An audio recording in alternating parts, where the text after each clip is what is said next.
মৃত্যুর 40 দিন আগে মানুষ যে 3টি স্বপ্ন বারবার দেখতে পায়, 1 নাম্বার শর্ত হচ্ছে আপনি যদি দেখতে পান, আপনি যদি যেই স্বপ্নটা, প্রথম নাম্বার স্বপ্ন যেটা আপনি যদি দেখতে পান যে আপনার পূর্বপুরুষ আত্মীয় স্বজন যারা ইন্তেকাল করছে তারা আপনাকে ডাকতেছে,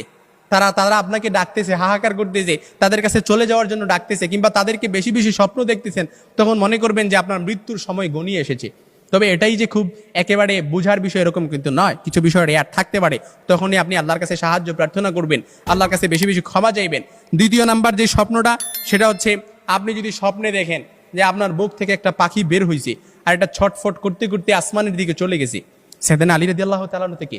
আসমানের দিকে চলে গেছে, তখন মনে করবেন যে আপনার মৃত্যুর সময় গনিয়ে এসেছে, আপনাকে ইঙ্গিত, এই স্বপ্নটা আপনাকে ইঙ্গিত বহন করতেছে। 3 নাম্বার যে স্বপ্নটা দেখবেন সেটা হচ্ছে আপনি যদি দেখেন ঘুমের মধ্যে আপনি এক দেশ থেকে অন্য দেশে দেশান্তরিত হচ্ছেন, এই স্বপ্নটা আপনি বারবার দেখতেছেন, এরকম